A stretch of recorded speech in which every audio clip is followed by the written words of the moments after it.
ह्यांच्यावर डॉक्टर का साहेब तुम्ही पालकमंत्री आहात तुम्ही स्वतः काय बोलत तुम्ही पालकमंत्री आहात तुम्ही स्वतः शहरात तुमची गाडी घेऊन चक्कर मारा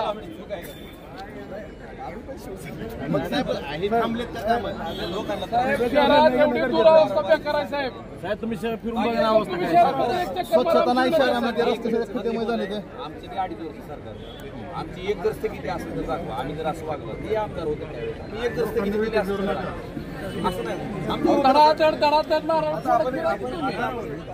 साहेब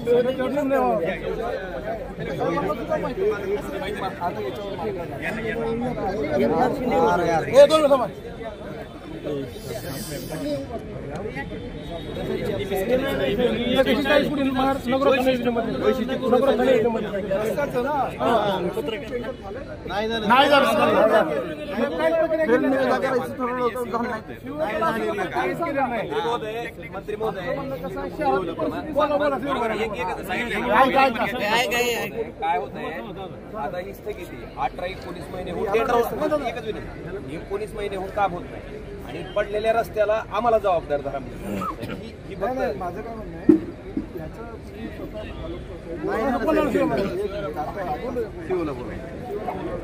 हा विषय मला माहिती आहे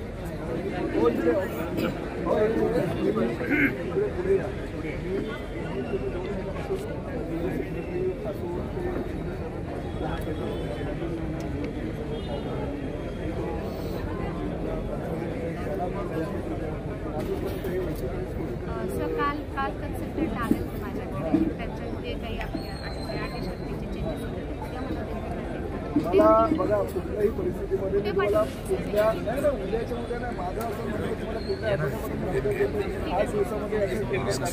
तुम्हाला पुढच्या वेळेस हार घेऊन यावं तुमच्याकडे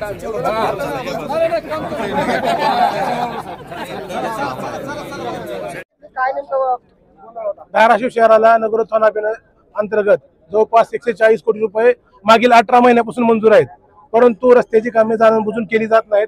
निविदा प्रक्रिया झालेली होती। महाविकास आघाडीच्या वतीनं वेळोवेळी रास्ता रोको आंदोलन केलं, आमरण उपोषण आंदोलन केलं, परंतु कुठलीही दखल घेतली गेली नव्हती। पालकमंत्री महोदयांना आम्ही मागच्या वेळेस पण निवेदन दिलं, आज पालकमंत्री महोदयांना आम्ही महाविकास आघाडीच्या वतीनं निवेदन दिलंय आणि त्यांना सांगितलं की साहेब ही कामं तात्काळ चालू होणं गरजेचं आहे, कारण कामाला प्रशासकीय मंजुरी होऊन 18 महिने झालेत। आज आपण बघतो की शहरामध्ये रस्त्याची अवस्था प्रचंड दुरवस्था झालेली आहे। पालकमंत्री महोदयांनी सध्या मुख्य अधिकाऱ्याला बोलवून घेतलं आणि आमच्या समोर सांगितले की 8 दिवसामध्ये हे प्रकरण त्यांनी निकाली लावावं आणि कामं चालू करण्यात यावी। उपोषण केल्यानंतर आश्वासन मिळालं होतं।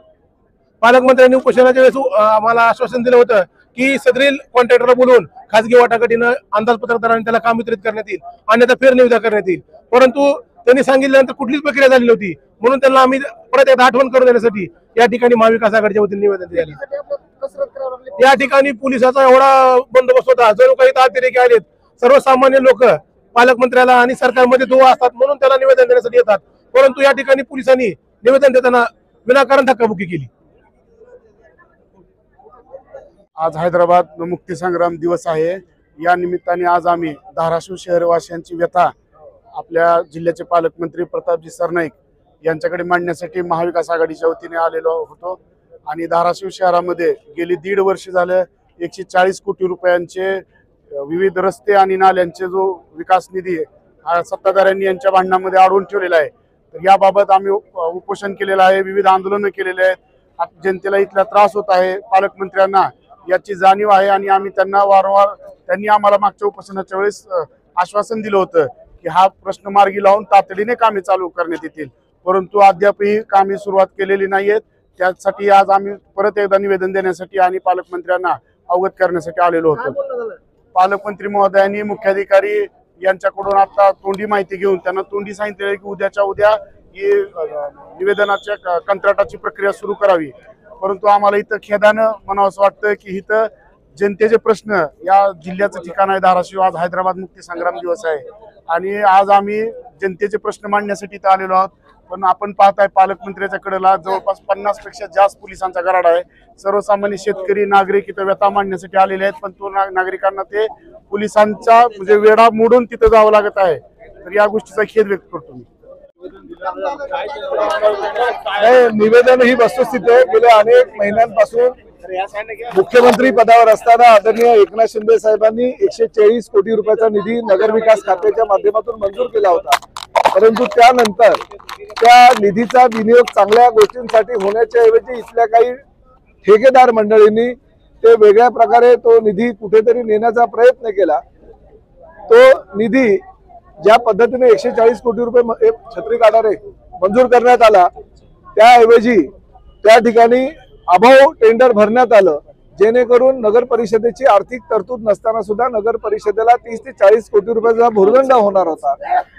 त्यानंतर माझ्याकडे तो प्रस्ताव आला की अशा पद्धतीनं हे अभाव टेंडर आलेले आहे, तर त्या नगर परिषदेकडे निधी एवढा मोठ्या प्रमाणात नसल्या कारणानं काय करावं, तर मी ताबडतोब एकनाथ शिंदे साहेबांना त्या संदर्भात भेटलो आणि जर ॲटपार ते काम कुणाला करायचं नसेल तर त्याचे फेरनिविदा काढण्याचे आदेश घेतले आणि त्यानुसार राज्य शासनाच्या नगर विकास विभागानं फेरनिविदा काढण्याचे आदेश पारित केलेले आहेत।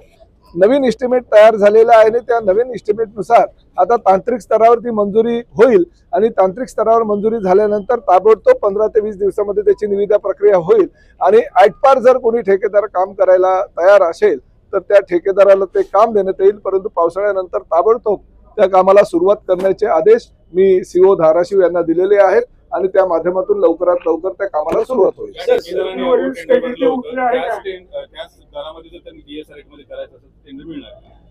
नाही, आता तो विषय संपलेला आहे। आता निविदा प्रक्रिया ही दुसऱ्या नव्यानं केलेली आहे, त्यामुळे त्या ठेकेदारांना आता ॲटपार देऊ द्या नाहीतर काही करू द्या, कारण त्याला 3 वेळा विचारणा केली होती की तू ॲटपार करायला तयार आहेस आणि नकारार्थी उत्तर दिलं होतं।